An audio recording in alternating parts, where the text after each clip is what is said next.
12th of February 1967, Operation Pershing, near K, South Vietnam. Private First Class James P. Laurie lowered himself through the tunnel entrance, a hole barely wide enough for his shoulders. The air below was thick and stale, carrying the smell of damp earth and something else he could not identify. His flashlight beam cut through darkness that seemed to absorb light rather than reflect it. The tunnel walls pressed close on both sides, narrowing to 18 inches in places where he had to exhale completely just to squeeze through.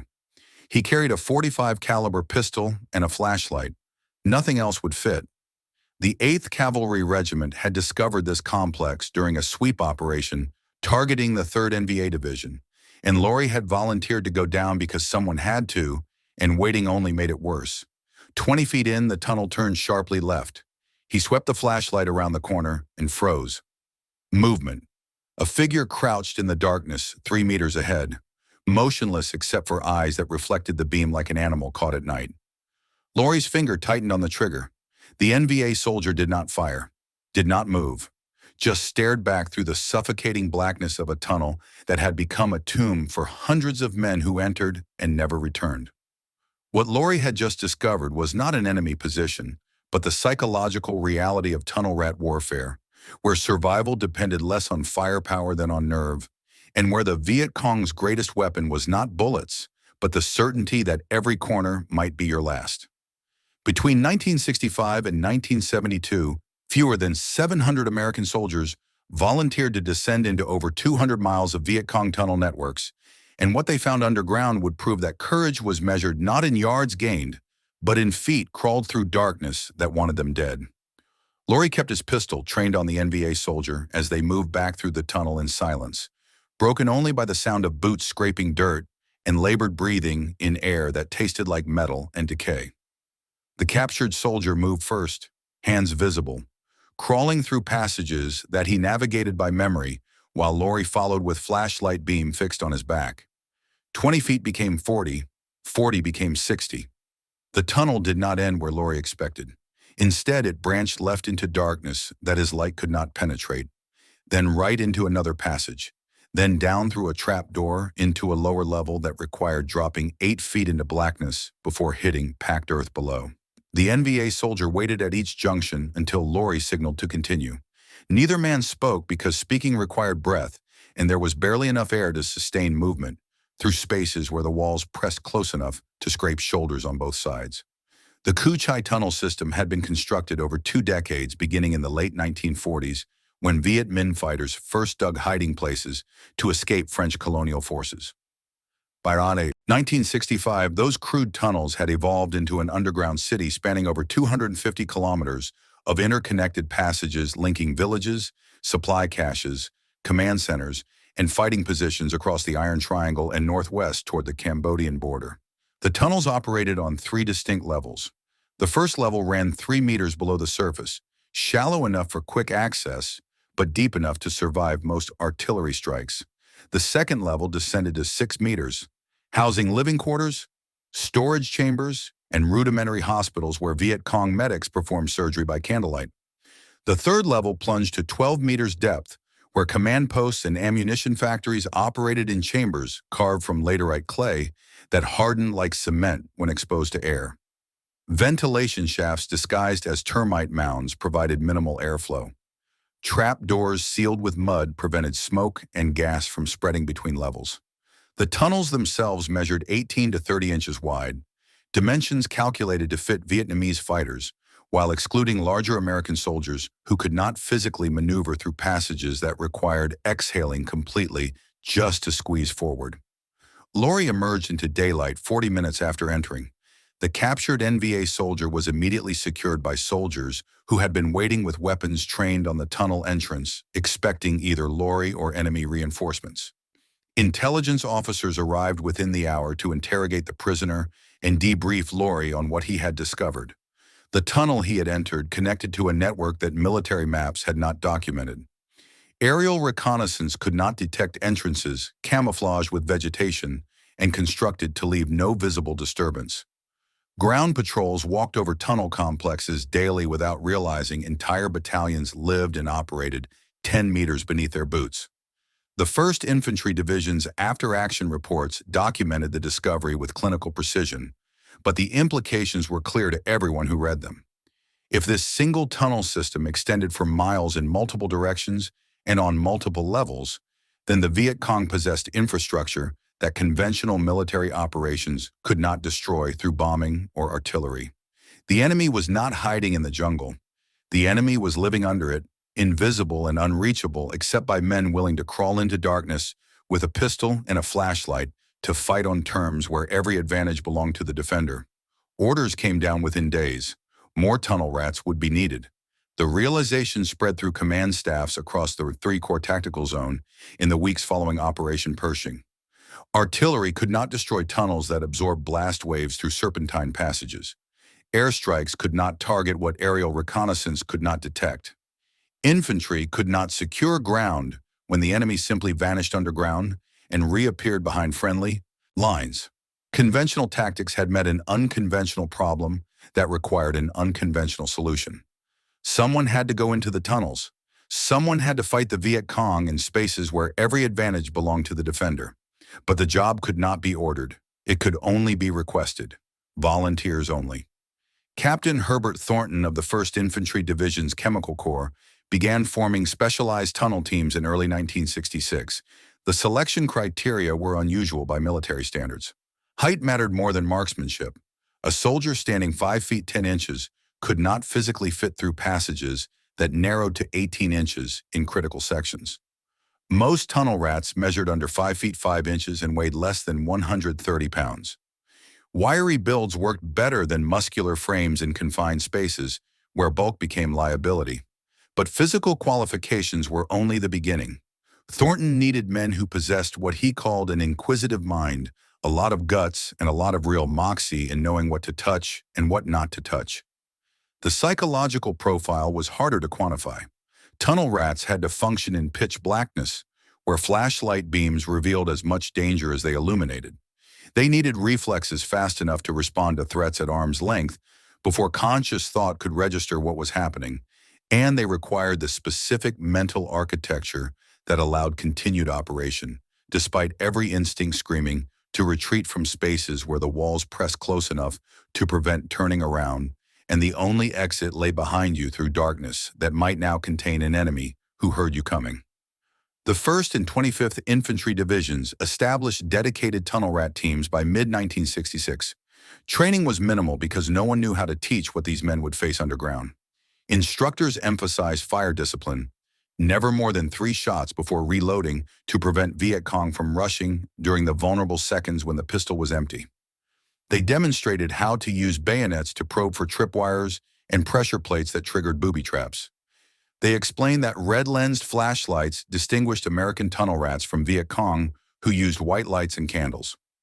The rest came down to survival instinct and the willingness to keep crawling forward when every rational calculation said stop.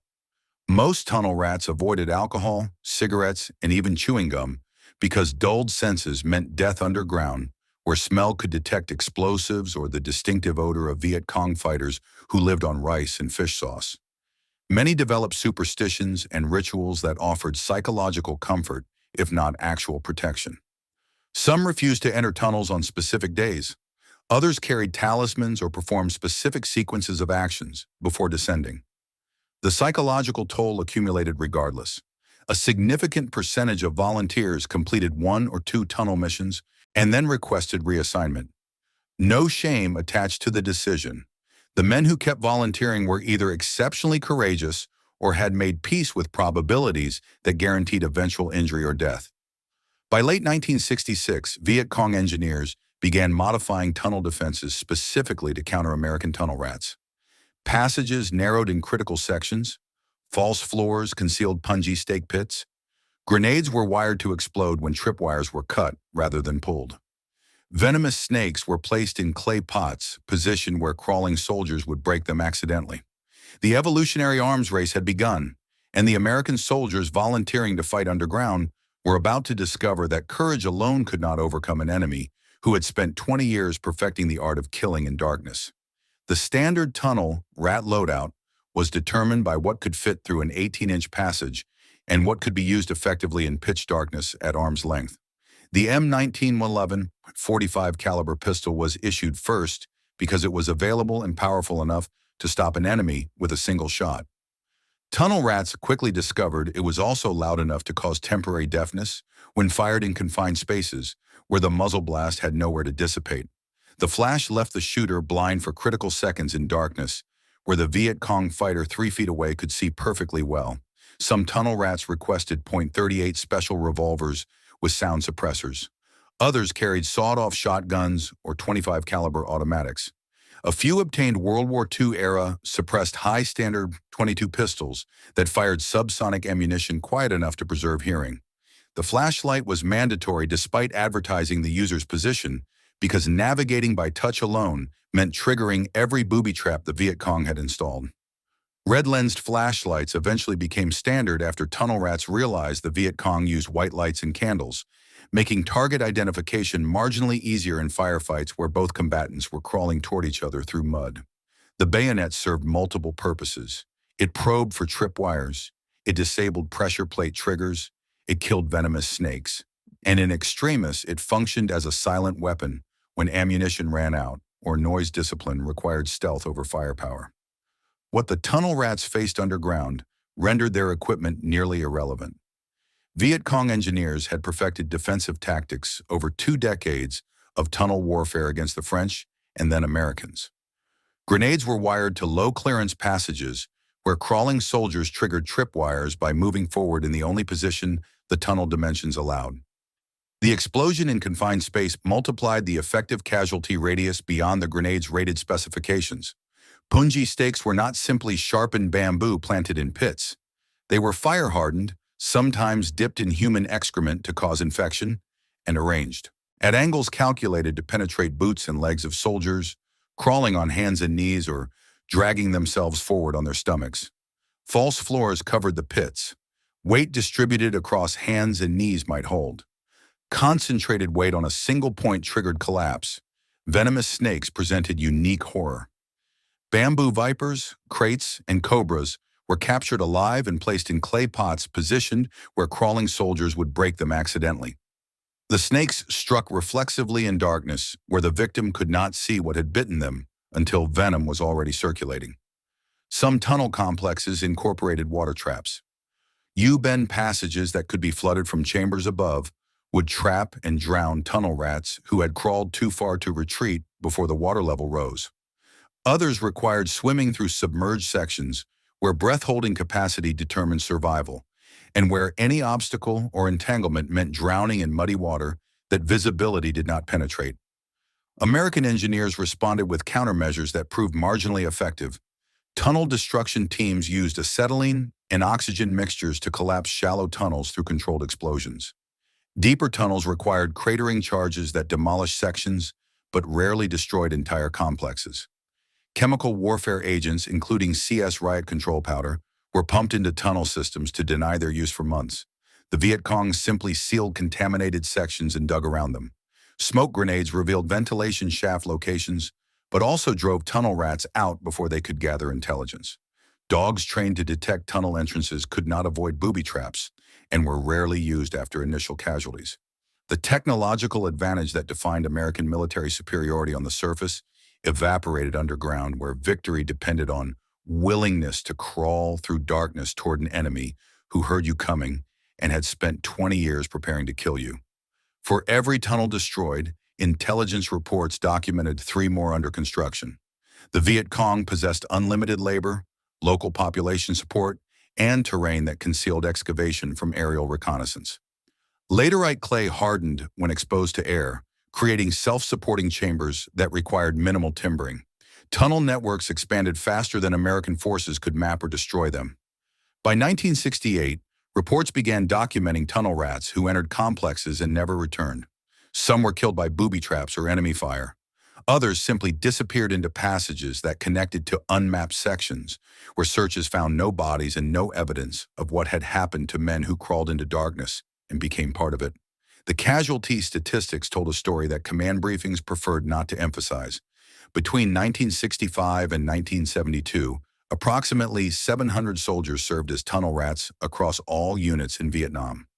Of those, 36 were killed in action underground, with documented records. The actual number was certainly higher because tunnel operations often occurred during larger engagements, where cause of death was recorded as combat action rather than tunnel-specific casualty.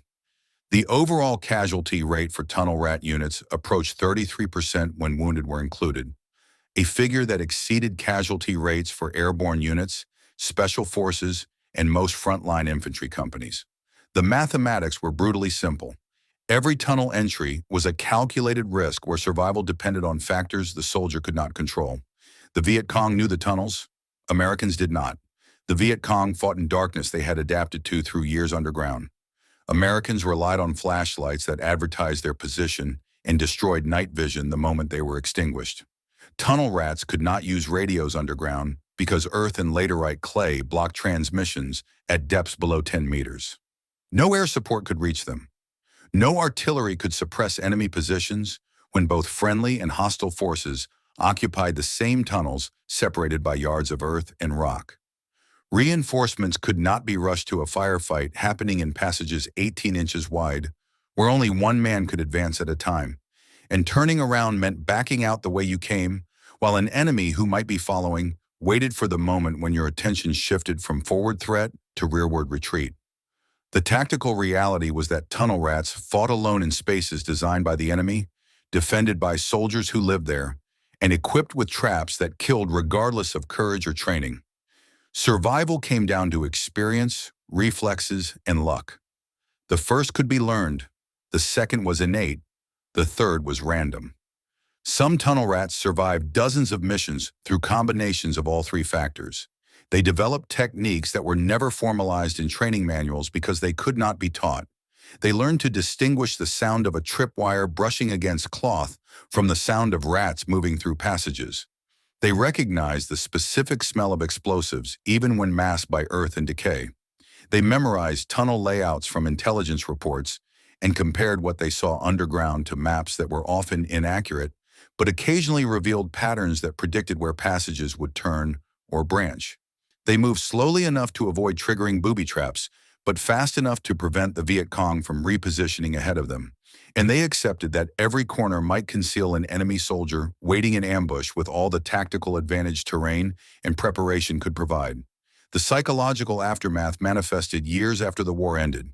Interviews with tunnel rat survivors documented pervasive post-traumatic stress disorder, characterized by specific phobias directly traceable to tunnel warfare.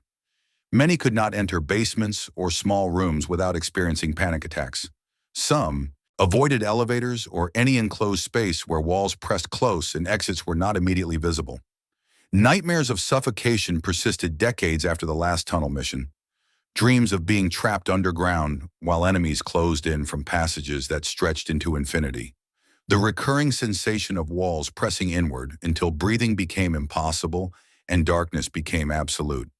Therapists working with Vietnam veterans noted that tunnel rats displayed psychological trauma patterns distinct from other combat infantry. The terror was not generalized combat stress, but specific claustrophobic panic tied to memories of crawling through spaces designed to kill them. By 1969, volunteer rates for tunnel rat duty had declined noticeably. Word spread through infantry units about what waited underground. Soldiers who might have volunteered in 1966 out of curiosity or desire for specialized duty now requested any assignment except tunnel operations. Unit commanders stopped asking for volunteers and began selecting soldiers based on physical qualifications alone, a practice that violated the informal understanding that tunnel work could only be done by men who chose it willingly. The declining volunteer rate reflected rational calculation by soldiers who had access to casualty statistics and survivor accounts that made clear the job offered disproportionate risk for questionable strategic gain. And as American ground forces began drawing down in preparation for Vietnamization, fewer tunnel rats entered the earth to fight an enemy that had spent 2 decades perfecting the art of killing in darkness. By 1970, internal military assessments acknowledged what field commanders had known for years. Tunnel destruction missions had not significantly degraded Viet Cong operational capability. Intelligence reports documented over 250 kilometers of tunnel networks across Kuchai District in the Iron Triangle. Engineers had collapsed thousands of tunnel sections using explosives and chemical agents. The Viet Cong simply dug new passages around destroyed sections or reopened collapsed tunnels after American forces moved to different operational areas. Each tunnel destruction required deploying specialized teams, explosives, and often tunnel rats to map sections before demolition. The Viet Cong needed only shovels, time, and labor drawn from local population that supported their presence or feared the consequences of refusing. The mathematics were inexorable. Destruction cost American lives and resources. Construction cost the Viet Cong nothing but dirt and sweat. The strategic futility became undeniable as the war shifted toward Vietnamization and American withdrawal. Tunnel systems that had operated throughout the conflict remained operational. The Tet Offensive of 1968 had been planned and coordinated from command centers located in Cu Chi tunnels that American forces had been trying to destroy since 1965. Major Viet Cong units continued using the tunnels for troop movement, logistics, and medical treatment regardless of how many individual passages were demolished. The underground infrastructure proved as indestructible as the guerrilla movement it supported. Both were sustained by population will, terrain advantage, and simple endurance against technologically superior forces that could not remain indefinitely in a country where they did not belong. Tunnel rat operations were quietly scaled back as ground combat units began withdrawing from Vietnam. The last significant tunnel missions occurred in 1971 as part of Operation Dong Tien, the final major U.S. ground operation of the war. After American forces departed, the tunnels remained exactly where they had always been, beneath the earth of Kuchai District, empty of soldiers but preserved as monuments to a war that technology could not win and courage alone could not end. What tunnel warfare proved was uncomfortable truth that military strategists preferred not to emphasize. Firepower could not defeat an enemy willing to live underground. Air superiority meant nothing when battles occurred 10 meters beneath the surface. Technological advantage evaporated in confined spaces, where the soldier with local knowledge possessed every tactical benefit over the soldier with night vision equipment and communications gear that did not function through earth and rock. The tunnel rats had fought with extraordinary courage in conditions that few human beings would voluntarily endure. Their bravery was documented. Their casualties were recorded. But courage could not substitute for strategic advantage when the strategic advantage belonged entirely to the enemy, who had spent 2 decades preparing the battlefield and possessed unlimited time to continue the war as long as necessary. Today, the Cu Chi tunnels operate as tourist attractions. Sections have been widened to accommodate average-sized visitors who crawl through passages on guided tours that last 30 minutes and cover perhaps 100 meters of the 250-kilometer network. The tunnels are well lit now. Ventilation has been improved. The booby traps are diffused exhibits. Tourists emerge into sunlight and gift shops selling souvenirs, having experienced a sanitized version of what American tunnel rats faced in darkness without knowing if the next corner concealed an enemy soldier or a trap designed to kill anyone who came within its radius. The Vietnamese government has preserved the tunnels as national historical sites and symbols of resistance against foreign intervention. They attract over 500,000 visitors annually who walk above ground that was once a battlefield and crawl through passages that were once tombs for men who entered them, knowing they might never return but went anyway because someone had to, and they had volunteered.